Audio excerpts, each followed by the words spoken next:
one topic that's come up on the show a few times that we've discussed is predetermination as a concept. Yep.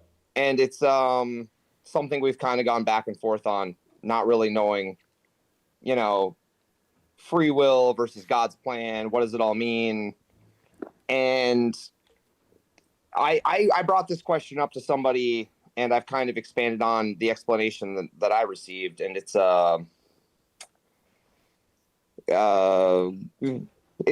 you can't think of God's plan as like rails on a roller coaster or down a train track or anything like that. It's more like a river, and you're kind of like, the way to think about predetermination is you're standing in the river and the flow is moving in a certain direction, and the river's going to go where the river wants to go, regardless of what the hell you're going to do in that river. You could be, kind of abstinent and find a shallow spot and stand up in the shallow water, and the water moves next to you, but the river's going to go where the river wants to go. And sometimes, the river's really wide and easy to cruise down, and sometimes it gets narrow. Sometimes the river gets, really narrow and rocky, and, there's some rapids. Shit gets hard. Yep. And you got to hold on. And you know what? That's part of the plan. Yeah, you learn from those. Well, the saying is that you can't fight a river; you have to submit to its current. There it is. Well, no, that's not necessarily true, because, the really, really backwards people want to, plant their feet and walk upstream and fight the current, man. And you can't do that. Well, I mean, you can do that if you want to, but that's not really working with the plan. And long is the path, and you gotta stick with the current. You got to get to where the river wants to move you. The river's trying to put you in the right place. Eventually, you got to get to the ocean. Everything's going to empty out in the ocean in the end. Yeah, and I think there's infinite rivers that God has. All like we've talked about it before, this predetermination versus free will. I think we have free will within the predetermination that God has, because he's omnipotent. He can see every single path you could possibly take, but you have what appears to be free will within that, and you can hop from one to the other as you're making these decisions, and then unfortunately, suffering's part of the game, and hopefully, you learn from it and you don't be consumed by it. Life is pain. You can swim back and forth across that river as many times as you want to. You can stop and you can dig in the dirt and look for treasures, and it's I just think it's a really good metaphor for the concept. Where people think that predetermination is like God's plan, you're going to move the way that God wants. No, that totally discounts the concept of free will. You have a fluid motion in the world, you can do the things that you want to do, and you can really work with the plan and find some people along the way and help them down the river with you. It's the possibilities are there for you to take advantage of. And most of the people I've talked to or listened to who believe in strict predeterminism are atheists. But I kind of have to apply some sort of predetermination to God if I believe in God that's all knowing, But I think it's weird, like the wheel within the wheel image, but it's free will and determinism. And we just can't see it all, obviously, because we're just little human beings. Well, there's where my favorite Lex Luthor quote comes in. As if God is all powerful, then he cannot be all knowing.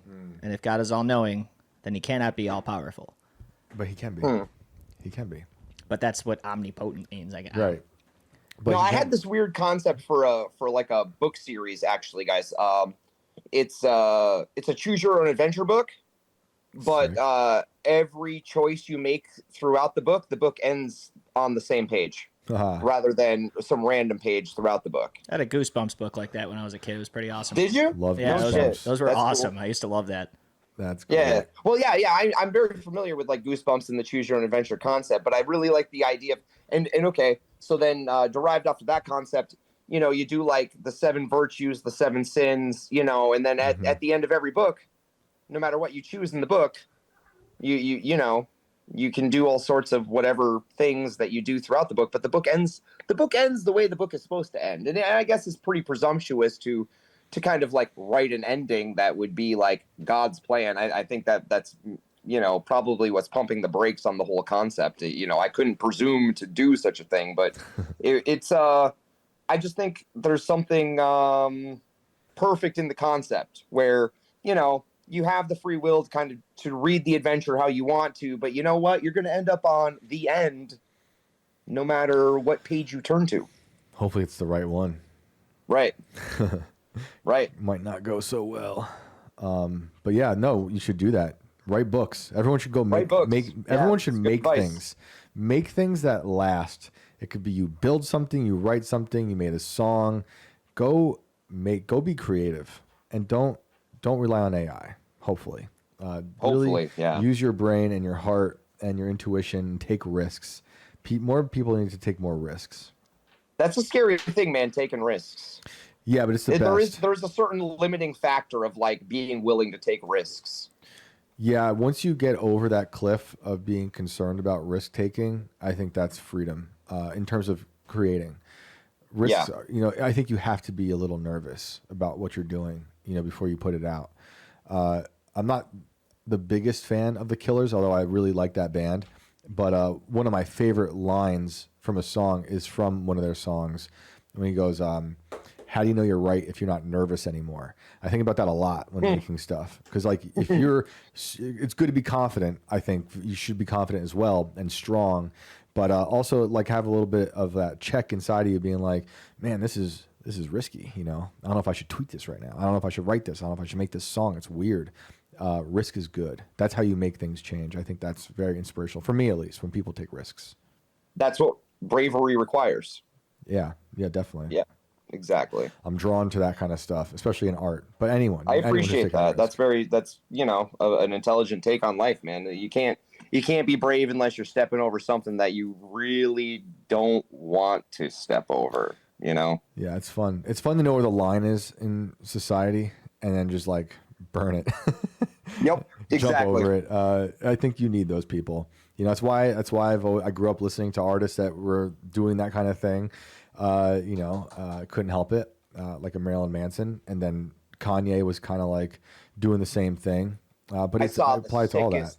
Fucking Marilyn Manson concert back in 1998. Oh wow, it was wild, dude. It was like in an auditorium. Oh wow, I swear there was like probably 500 of us in the crowd, and the dude was still doing like costume changes between every freaking song, man. It was wild. He's wild. It was epic. It was an epic show. Yeah, he puts on a really good show. Yep. That's awesome. Well, did you have anything else to share? No, I'm gonna cut it off there, guys. Sweet. I'll come back with something another day. Awesome. I got something in the works. I do. Cool. I'm happy to hear it, dude. Call back whenever. All right, guys. You know where to find us. Have a good evening. Good luck. Be safe. Same to you.